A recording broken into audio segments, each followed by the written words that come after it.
ശരി, നന്ദഗോപാൽ തുടരാമോ? മറ്റൊരു വാർത്തയുണ്ട്. അട്ടപ്പാടി കോട്ടത്തറ ആശുപത്രിയിൽ വെന്റിലേറ്ററിൽ കഴിയുന്ന നവജാത ശിശുവിനെയും അമ്മയെയും തൃശൂർ മെഡിക്കൽ കോളേജിലേക്ക് മാറ്റുന്നതിൽ പ്രതിസന്ധി. 3 ആംബുലൻസ് ഡ്രൈവർമാർ അവധിയായതിനാൽ ഇവരെ ഒരുമിച്ച് തൃശൂർ മെഡിക്കൽ കോളേജിലേക്ക് മാറ്റാനായില്ല.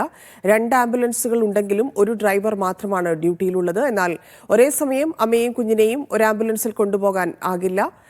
പരിപ്പുന്തറ ഊരിലെ ശ്രീജ ഇന്നലെയാണ് ശസ്ത്രക്രിയയിലൂടെ പെൺകുഞ്ഞിന് ജന്മം നൽകിയത്. നന്ദഗോപാൽ, ഈ പ്രതിസന്ധി പരിഹരിക്കാൻ ഒരു മാർഗവും ഇല്ലേ ആരോഗ്യവകുപ്പിന്? നിലവിൽ ഒരു മാർഗവും ഇല്ല എന്നുള്ളതാണ് ഏറെ ഖേദകരമായ കാര്യം. ഈ കോട്ടത്തറ ട്രൈബൽ ആശുപത്രിയുമായി ബന്ധപ്പെട്ട് നേരത്തെയും പലതരത്തിലുള്ള വിവാദങ്ങൾ സമാനമായ രീതിയിൽ ഉണ്ടായിരുന്നു.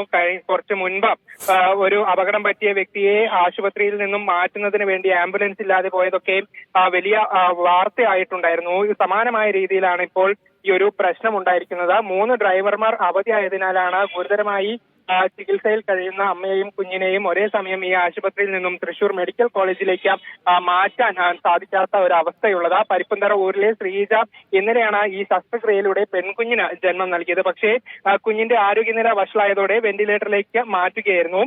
അപ്പോൾ അമ്മയെയും കുഞ്ഞിനെയും അടിയന്തരമായി തൃശൂർ മെഡിക്കൽ കോളേജിലേക്ക് കൊണ്ടുപോകണമെന്ന് പറഞ്ഞു. പക്ഷേ രണ്ടുപേരെയും ഒന്നിച്ച് ഒരു ആംബുലൻസിൽ കൊണ്ടുപോകാൻ പറ്റാത്ത ഒരു സാഹചര്യമുണ്ട്. ഇതോടുകൂടിയാണ് കുഞ്ഞു മാത്രമായി ഒരു ആംബുലൻസ് ഇവിടെ നിന്നും പുറപ്പെട്ടത്.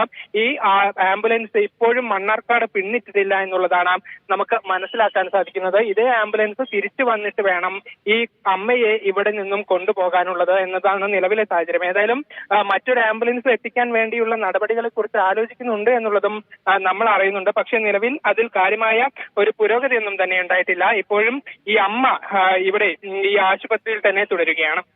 ശരി, നന്ദഗോപാൽ.